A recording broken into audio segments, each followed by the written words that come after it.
Hi friends, இன்றைக்கி வீடியோவில் நம்ம பார்க்க போகிற ரெசிபி என்னன்னு பார்த்தீங்கன்னா ராகி மாவை வச்சுட்டு ஈவினிங் ஸ்நாக்ஸ் லட்டு தாங்க செய்ய போகிறேன். வாங்க ஃப்ரெண்ட்ஸ், இதை எப்படி செய்யலான்னு சொல்லிட்டு வீடியோவில் போய் பார்த்துடலாம்.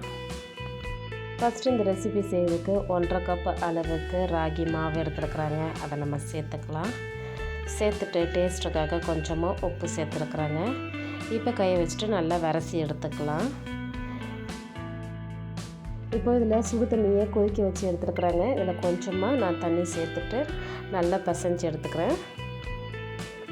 இப்போ இந்த மாவை நல்லா பிசைஞ்சு எடுத்துக்கலாங்க. தேவைப்படும் போது நம்ம சுடு தண்ணி சேர்த்துட்டு நல்லா பிணைஞ்சிக்கலாம். இப்போ மறுபடியும் எனக்கு சுடு தண்ணி தேவைப்படுது. கொஞ்சமாக நான் சேர்த்துட்டு நல்லா புட்டு மாவு பிணையிற அளவுக்கு பிணைஞ்சி எடுத்துக்கிறேங்க.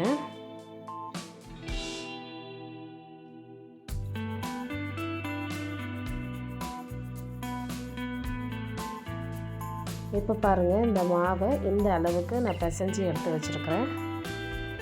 இப்போ ஒரு காட்டன் டவலில் நம்ம உதிரியாக எடுத்து வச்சுருக்கிற ராகி மாவை உதுத்து விட்டுக்கலாங்க.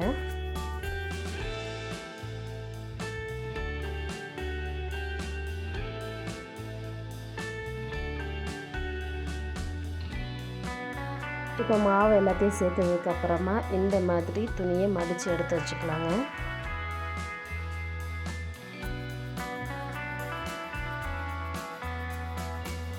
இப்போ இட்லி சட்டியில் நம்ம எடுத்து வச்சுட்டு இது ஒரு 10 நிமிஷம் போல் நல்லா வேக வச்சு எடுத்துக்கலாங்க. இப்போ 10 நிமிஷம் கழித்து நான் ஓப்பன் பண்ணியிருக்கிறேன். இப்போ இந்த புட்டு மாவை வேறு ஒரு பாத்திரத்துக்கு மாற்றி எடுத்து வச்சுக்கலாங்க. இப்போ ஒரு பாத்திரத்தில் நான் மாற்றி எடுத்து வச்சுருக்குறேங்க. இப்போ இந்த மாவை இந்த பாத்திரத்தில் சேர்த்துக்கலாம். இப்போ இந்த மாவில் இருக்கிற அந்த சூடை கொஞ்சம் ஆறட்டுங்க. இப்போ இது அப்படியே இருக்கட்டும். இப்போ ஒரு மிக்ஸி ஜாரில் 1/2 கப் அளவுக்கு வேர்க்கடலை எடுத்துருக்குறேங்க. அதை நம்ம சேர்த்துக்கலாம். வாசனைக்காக ஒரு 3 ஏலக்காய் எடுத்துருக்குறேன், அதையே சேர்த்துக்கலாங்க. சேர்த்துட்டு 1/2 கப் அளவுக்கு நாட்டு சர்க்கரை எடுத்துருக்குறேன், அதையும் நம்ம சேர்த்துட்டு அரைச்சி எடுத்துகிட்டு வந்துடலாம். நான் இந்த மாதிரி அரைச்சி எடுத்துகிட்டு வந்துருக்குறேங்க. இப்போ இந்த புட்டு மாவை நல்லா ஆறிடுச்சு.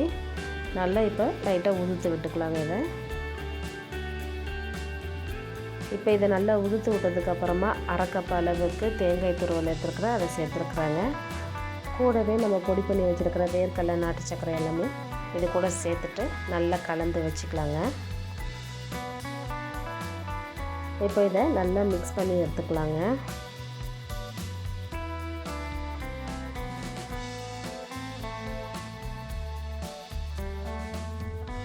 இப்போ இதை நல்லா கலந்து விட்டதுக்கப்புறமா 1 ஸ்பூன் அளவுக்கு நெய் எடுத்துருக்குறாங்க. நம்ம நெய்யை சேர்த்துக்கலாம். சேர்த்துட்டு நல்லா பிசைஞ்சு எடுத்துக்கலாங்க.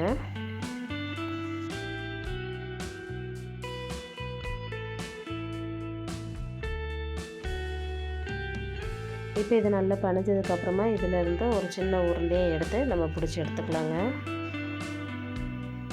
பாருங்கள், நான் லட்டு ஷேப்பில் உருட்டி எடுத்துருக்குறேன். இப்போ மீதம் இருக்கிற மாவில் இதே மாதிரி உருண்டைகளை நம்ம பிடிச்சி எடுத்து வச்சுக்கலாங்க. இப்போ இதை வேறு ஒரு பிளேட்டுக்கு நம்ம மாற்றி எடுத்து வச்சுக்கலாங்க. அவ்வளோதாங்க, ரொம்பவே சூப்பரான ஹெல்த்தியான ராகி லட்டு ரெடி ஆகிடுச்சு. இந்த வீடியோ உங்களுக்கு பிடிச்சிருந்துச்சுன்னா லைக் பண்ணிக்கோங்க. மறக்காமல் நம்ம சேனலை சப்ஸ்கிரைப் பண்ணிக்கோங்க. பக்கத்தில் இருக்க பெல் ஐக்கன் கிளிக் பண்ணிக்கோங்க. அப்போ தான் நான் போடுற வீடியோ எல்லாமே உங்களுக்கு நோட்டிஃபிகேஷனாக சேருங்க. Okay friends, tata, bye by.